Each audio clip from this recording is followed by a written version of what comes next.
Pada video sebelumnya kita sudah belajar bahwa tegangan listrik itu ada dua macam, yaitu tegangan DC dan tegangan AC. Kita sudah menjelaskan tentang itu.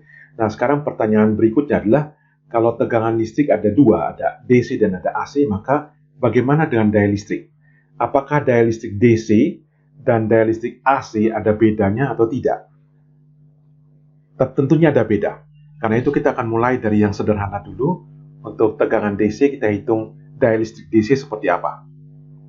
Nah, kalau kita lihat di sini tadi ya, tegangan DC itu selalu konstan terus. Ini angkanya saya bulatkan aja. Kalau misalnya baterai itu 1,5 volt. Tegangannya 1,5 volt. Misalnya R-nya, resistansinya atau bebannya katakanlah 2 ohm. Kalau bebannya 2 ohm, maka kita ingat rumus V sama dengan I kali R. Maka I sama dengan V per R. 1,5 dibagi 2 jadi 0,75. Maka arusnya ada di sini misalnya. Ini bukan saja V, tapi V dan atau I ya. Arusnya 0,75 ampere. Kalau kita tahu V, kita tahu I, maka kita bisa hitung daya tentunya, tegangan DC ya. Daya tegangan DC adalah V dikali I. Jadi 1,5 dikali 0,75 sama dengan 1,125 watt di P sama V kali I. Ini rumusnya gampang sekali. Kenapa tegangan DC jadi gampang? Karena V-nya konstan terus 1,5, I-nya juga konstan terus, sehingga kita hitung P gampang saja. Kita cuma hitung P, V kali I, berapapun V, berapapun I, karena konstan terus, maka P-nya konstan. P-nya positif dan konstan. Selesai. Itu tentang daya dari tegangan listrik DC. Paling sederhana. Nah, sekarang masalah muncul kalau kita mulai bicara tentang tegangan AC. Tegangan AC, bagaimana kita menghitung dayanya? Kita lihat di sini bahwa tegangannya tidak konstan. Turun, jadi negatif, jadi positif juga, dan negatif, dan seterusnya. Terus arusnya bagaimana? Karena kita ingat P sama dengan V kali I. Arusnya, kalau kita anggap misalnya R juga kita anggap 2 ohm, maka kalau dia 311 di sini, maka I-nya adalah setengah dari 311. Kira-kira di 150-an gitu ya. Sini, pada saat V-nya 0, maka 0 bagi 2 jadi 0. Pada saat V-nya negatif, jadi negatif 150, kemudian 0 lagi, kemudian naik lagi, sekitar gitu 0 lagi, ini, dan seterusnya. Oke, dan seterusnya. Jadi ini V, ini yang I. Maka berapakah dayanya? Dayanya kan adalah V dikali I. V dikali I. Dari sini sampai di sini, dari 0 sampai di sini, V-nya positif, I-nya positif juga. Maka hasil kali V kali I, saya pakai warna lain saja. Misalnya saya pakai warna hijau. Hasil V kali I tentunya lebih besar, begini ya, tapi positif.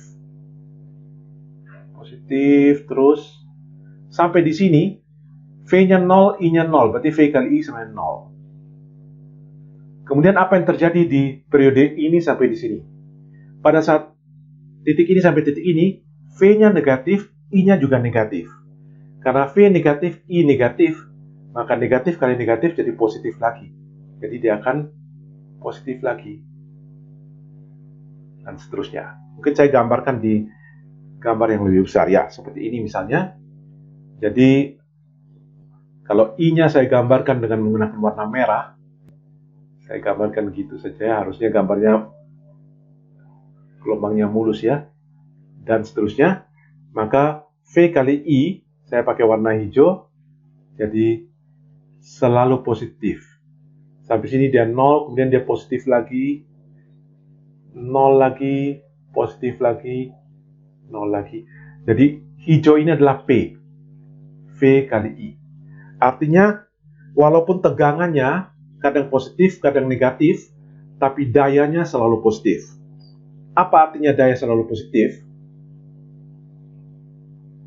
Daya selalu positif artinya dari PLN, kalau daya positif itu artinya PLN mengirimkan daya ke konsumen. Ini konsumen kita, rumah kita gitu ya.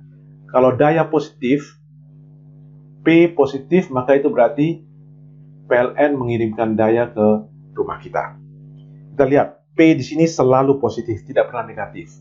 Pada saat V negatif, I juga negatif, sehingga negatif kali negatif positif lagi. Jadi PLN selalu mengirim daya ke rumah kita. Ini kondisi yang pertama. Tapi ada kemungkinan kondisi yang berikutnya. Ada kondisi yang kedua terjadi adalah kalau di rumah kita atau di konsumen, pabrik atau industri atau rumah kita itu banyak kumparannya. Misalnya motor-motor, Anda tahu motor itu kan ada kumparan-kumparan magnet gitu ya. Ada kumparan, karena ada banyak kumparan maka kumparan ini namanya induktor. Maka listrik di rumah kita itu, beban di rumah kita itu bersifat induktif. Nah, kalau Anda pernah belajar induktor sifatnya seperti apa, induktor ini sifatnya menyimpan arus.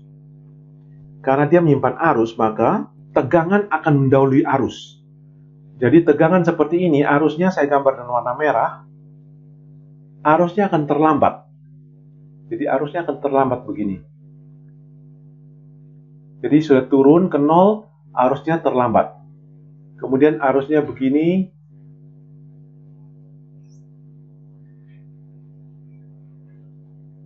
Ada keterlambatan, seolah-olah dia bergeser ke sebelah kanan. Nah, karena ada keterlambatan ini, maka apa yang terjadi? Mari kita coba lihat. Dari saat ini, dari periode ini sampai periode ini. V positif, I juga positif. Karena V positif, I positif, maka P positif. Jadi dari sini sampai sini, P-nya positif. Bagaimana kalau dari jarak ini sampai di sini? I positif, V negatif.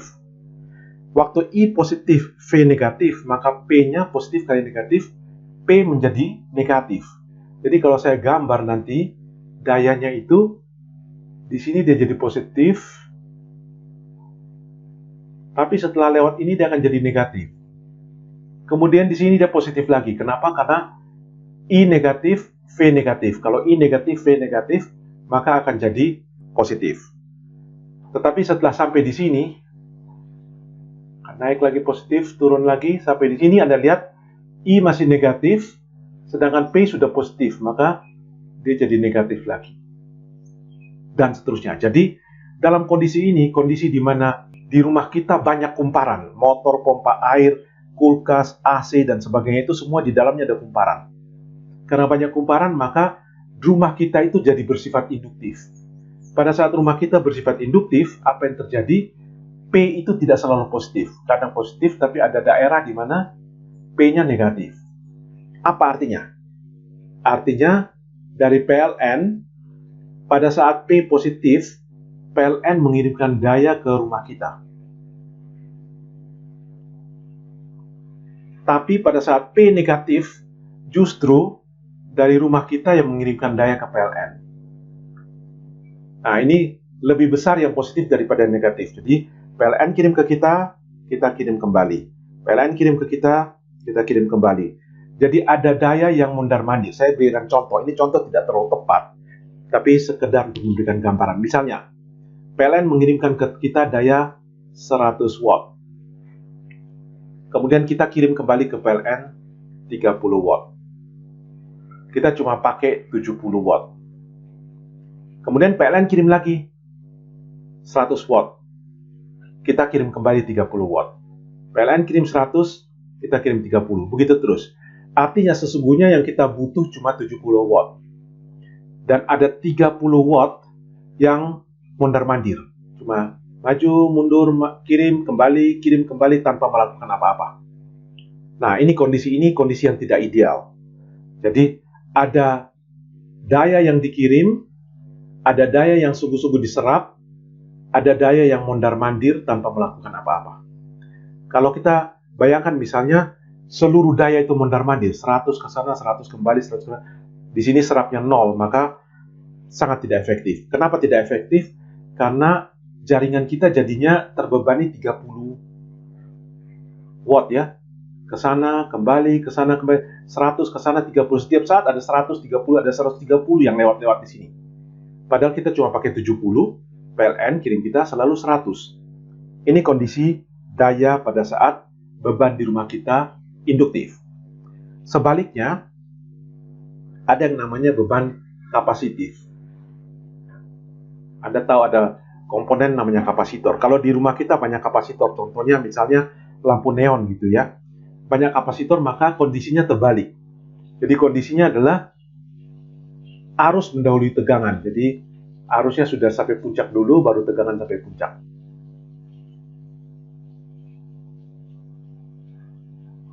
Ya, seperti itu kira-kira. Sekali lagi ini akan terjadi di mana ada kondisi di mana arus positif, jadi dari sini sampai sini, arus positif, tegangan positif, arus positif, P-nya positif. Tapi ada kondisi seperti ini, ketika arus positif, tegangan sudah negatif. Ini ya daerah ini, arus masih positif di atas 0, tegangan sudah di bawah 0, maka P jadi negatif. Ini juga terjadi kondisi yang sama, cuma bedanya di sini arus mendahului tegangan, kalau tadi tegangan mendahului arus. Maka terjadi juga kondisi di mana PLN kirim daya ke rumah kita ya, P itu daya, tapi kita juga kirim balik walaupun kecil. Jadi tadi contoh, kalau PLN kirim 100, kita kirim kembali 30. PLN kirim 100 lagi, kita kembali 30. Yang kita pakai cuma 70 watt saja. Ini kembali kondisi yang tidak ideal. Jadi, kondisi yang ideal itu terjadi pada saat seperti ini. Seperti ini. Di mana P selalu positif. P selalu positif, maka misalnya PLN kirim 100 ke rumah kita, kita pakai 100. Tidak ada yang kita kirim kembali. PLN kirim 100, kita pakai 100. Ini kondisi di mana rumah kita bersifat resistif. Jadi, bersifat seperti resistor. Kalau ini bersifat seperti induktor, yang ini bersifat sebagai kapasitor. Nah, kondisi yang sering terjadi pada umumnya di industri khususnya, karena industri banyak memakai motor, maka kondisi yang sering terjadi adalah beban di rumah kita itu bersifat induktif. Sehingga terjadi kondisi seperti ini. Tegangan mendahului arus. Ada daya yang dikirim, ada daya yang mondar-mandir, ada daya yang dipakai. Saya kasih gambaran ini dulu supaya kita punya gambaran. Nanti dalam video berikut, saya akan menjelaskan lebih detail, lebih matematis tentang apa ketiga daya itu yang terjadi di listrik AC. Jadi sekali lagi, listrik DC, dayanya simple saja. P sama dengan V kali I. Selesai. Hidup jadi gampang, semua simple. Kalau listrik AC, maka ada timbul 3 buah daya. 1 daya yang dikirim dari PLN ke rumah kita, 2 daya yang diserap di rumah kita, 3 daya yang mondar-mandir terus tanpa melakukan apa-apa. Jadi ada 3 macam daya. Dan kenapa itu bisa terjadi? Saya sudah jelaskan di sini. Kalau tegangan dan arusnya tidak saling mendahului, maka daya selalu positif. Tidak terjadi ada yang mondar-mandir. Kalau tegangan dan arus tidak berjalan seiringan, ada yang terlambat, ada yang lebih cepat, maka ada saatnya di mana daya negatif. Daya negatif, maka ada daya yang dikirim dari rumah kita ke PLN, berarti ada daya yang mondar-mandir terus. Kondisi ini kondisi yang tidak ideal. Saya berhenti di sini dulu sebelum kita lanjut ke video berikutnya.